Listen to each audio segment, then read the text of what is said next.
Hey, YouTubers, welcome back to the Evil Bad Book Club. I'm your host, Everyday BS, and today we're going over chapter 20 of the Turner Diaries. Hang on.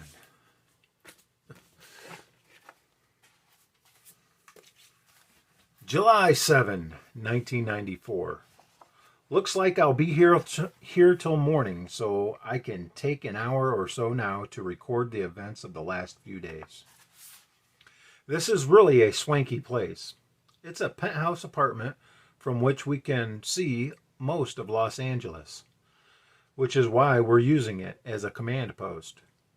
But the luxury is unbelievable. Satin sheets, genuine fur bedspreads, gold-plated bathroom fixtures, wall taps which dispense bourbon, scotch, and vodka in every room, huge framed pornographic photographs on the walls. The apartment belongs to one Jerry Siegelbaum, a business agent for the local municipal employees union and the star subject of the dirty photos on the walls.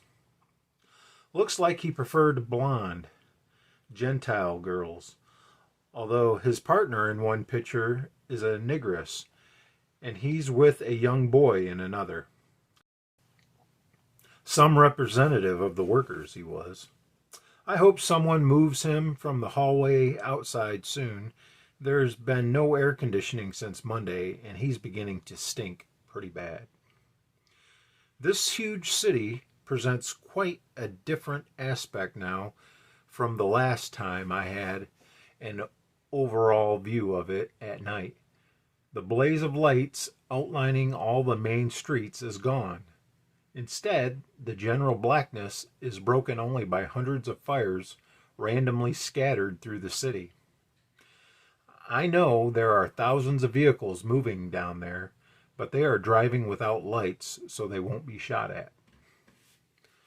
For the last 4 days, one has heard the practically continuous scream of sirens from police and emergency vehicles, mixed with the sound of gunfire and explosions and whirring clatter of helicopters. Tonight, there is only the gunfire, and not much of that. It looks like the battle here has reached a decisive stage. At 2 o'clock Monday morning, more than 60 of our combat units struck simultaneously throughout the Los Angeles area, while hundreds of other units hit targets all across the country, from Canada to Mexico, from coast to coast. I haven't heard yet what we accomplished elsewhere because the system has clamped a total censorship on all news media.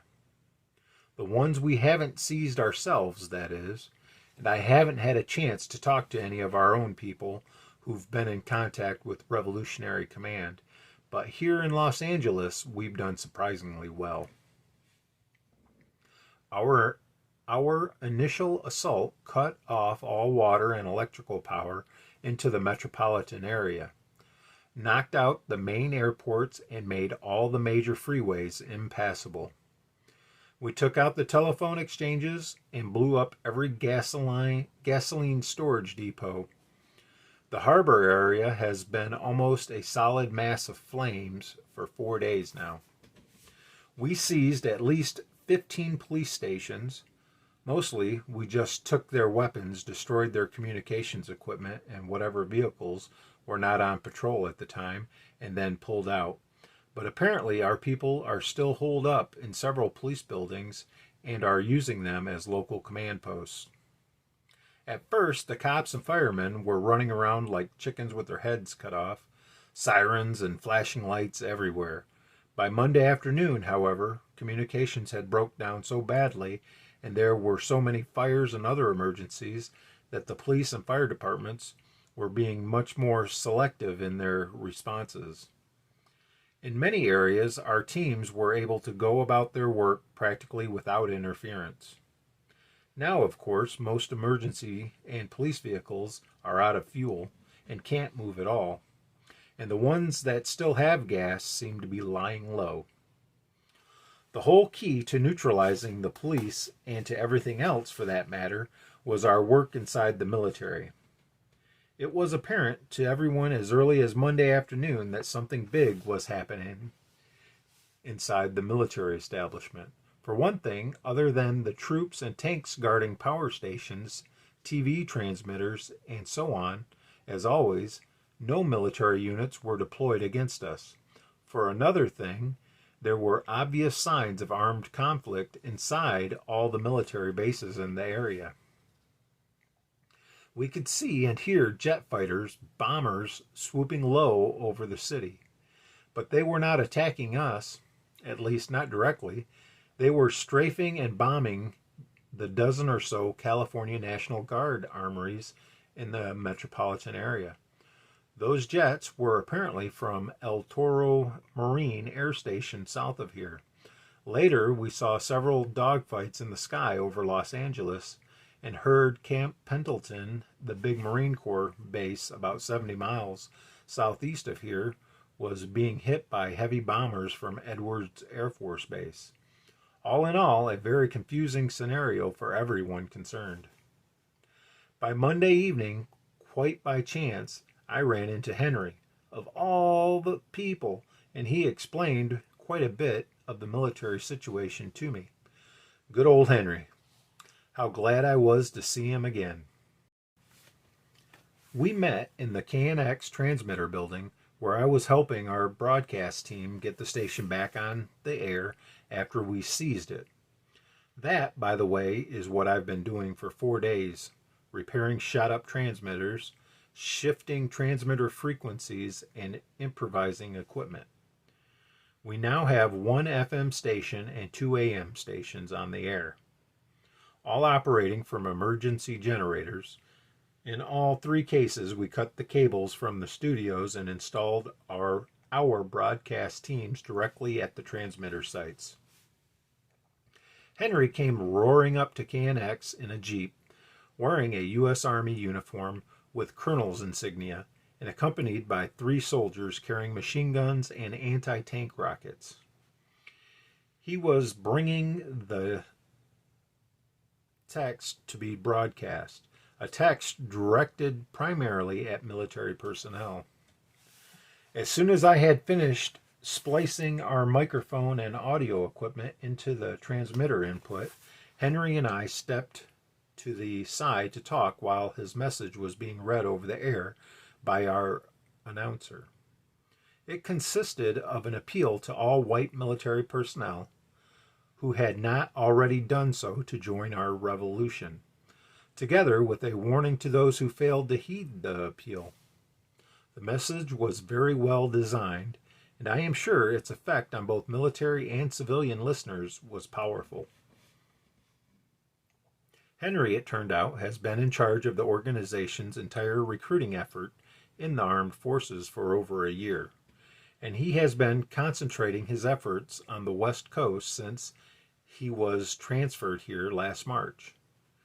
The story he told me was a long one, but together with what I have learned since then, its essence is this.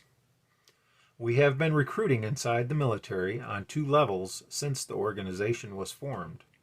At the lower level, we operated semi-openly before September 1992 and clandestinely afterwards.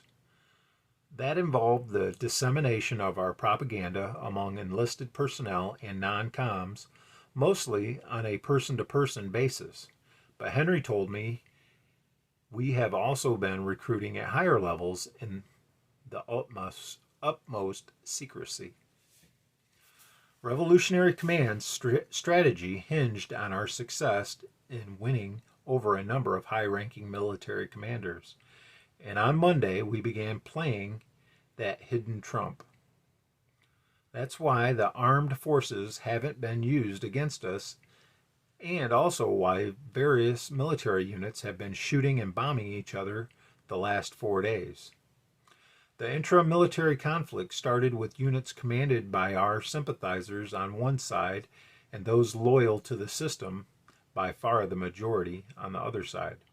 Another aspect to the conflict soon developed and overshadowed the first, however: black against white.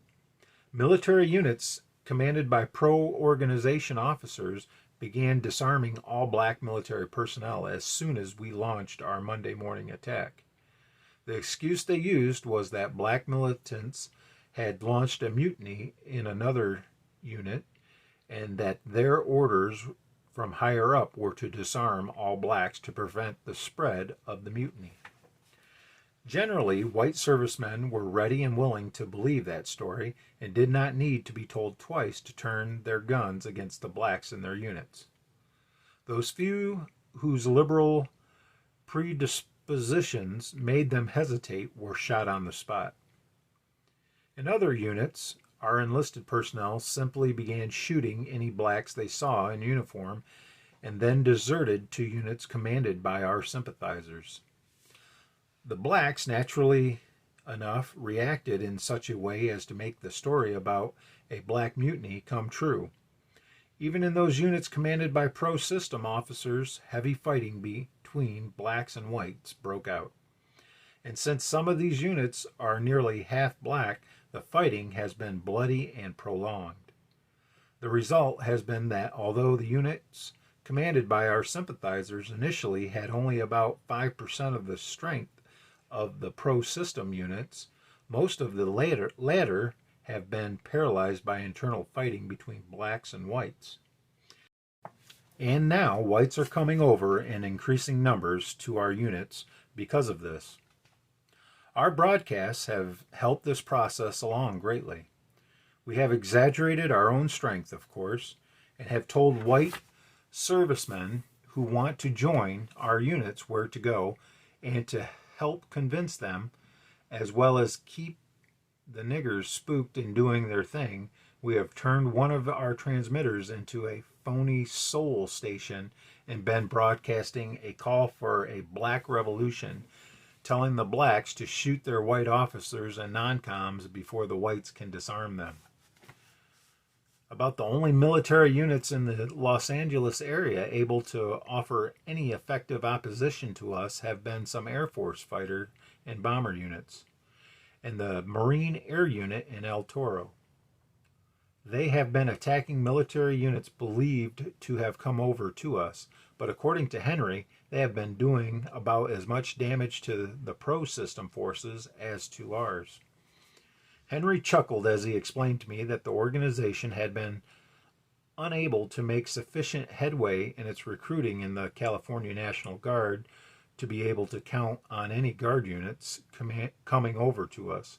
So the organization kidnapped the local Guard commander, General Howell, just before the Monday morning attack as a preventative measure. When the system couldn't locate Howell, they were apparently afraid he had joined us. Their fears were undoubtedly confirmed when they heard that he had hurriedly left his home with 3 strangers after midnight Monday, less than an hour before everything hit the fan. Anyway, their suspicions got the better of them, and so they ordered all the National Guard armories and depots bombed by loyal air units Monday afternoon. And at Camp Pendleton, we were nowhere near having the upper hand before the system panicked and ordered in the bombers. I am sure that move is what tilted things in our favor. There is still heavy fighting in the Pendleton area, but we are apparently on top there now. I don't know from which base the column of tanks came that neutralized the main Los Angeles police headquarters for us today, but they were certainly a godsend. We never could have done it without them. From the beginning, the LA cops have been our only really organized opposition. The smaller police forces in surrounding jurisdictions have not been a particular problem. Some we knocked out of action completely, others decided to lie low and mind their own business after a few early skirmishes. But the 10,000 or so men in the LAPD were very much in action against us until a few hours ago, and the going was very rough. We've had at least 100 KIAs here in the last 4 days, between 15 and 20% of our local combat strength. I don't know why we failed to do the same thing with the police here we seem to have done with the military. Perhaps it was just a shortage of cadre on our part, and military recruiting was given a higher priority than police recruiting. In any event, the main police headquarters here almost immediately became the center of counter-revolutionary resistance. The LA city cops were joined by some sheriff's units from the county and even by some state highway patrol units, and they turned their main headquarters building into a fortress that was impregnable to anything we could bring to bear against it. In fact, it was almost certain death for any of our people to venture within a couple of blocks of the place. They had a large store of fuel, more than 1,000 vehicles, and emergency power for their communications equipment, and they outmanned us by a huge factor. Using helicopters for reconnaissance, they pinpointed our various strong points and the buildings we had seized, and they sent out raiding parties involving as many as 50 vehicles and 200 to 300 men. Our demolition of virtually every highway overpass had limited their mobility to a large extent, but their airborne observers were able to route them around many obstacles. We managed to protect certain really vital points, including the radio stations we had seized, only by having well dug in machine gun crews covering the avenues of approach. Fortunately, the cops had only a few armored vehicles because most of our people had no weapons for dealing with armor. It was only today that anti-tank weapons became generally available to our combat teams. If the LA cops had been able to link up with any military units remaining loyal to the system, that would have been the end of us. Fortunately, a dozen old M60s from a unit which had come over to us got to them first. They rolled right over the roadblocks the police had set up around their headquarters, riddled the buildings with HE and incendiary shells, and liberally sprayed the hundreds of police vehicles in the area with machine gun fire.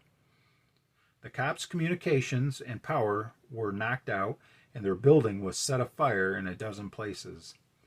They had to evacuate the building, and we rained 81mm mortar fire down on the surrounding parking lots and streets till the area became untenable for them. The place is deserted now and still burning. Most of the cops seem to have made their way to their homes and changed into civilian clothes. Now that most of the organized resistance against us here has been neutralized, everything hinges on whether we can get this area effectively under control before military units from other parts of the country are sent in. I don't understand why that hasn't already happened. I was told just a couple hours ago to report in the morning to a group of our technical people who will have the task of planning the details of restoring some electrical power and some water to the area, reestablishing routes for vehicle traffic, and locating and securing all remaining supplies of gasoline and diesel fuel. Sounds like more of a job for a civil engineer than for me. It also sounds a little premature, but it is encouraging to know that Revolutionary Command seems to be confident of the future. Perhaps I'll find out more about the overall situation tomorrow. July 10. Well. Things have really been happening. Some good things and some bad things, but mostly good so far. The military and police situation seems to be essentially under control here, and in fact for the most of the West Coast, although there is apparently a lot of fighting still going on around San Francisco and in a few other areas. And there are still a few armed groups here, some cops and some military personnel, roving around and causing a little mischief. But we've secured all the bases and military airfields here and will round up stray personnel in another day or two. The order is out now to shoot on sight anyone carrying arms unless he is wearing one of our armbands. That's a welcome switch from a few days ago when we were the ones liable to be shot on sight.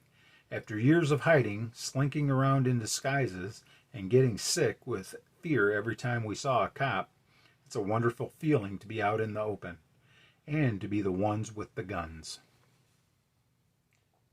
The big problem here has become a civilian one. The civilian population has gone completely amok.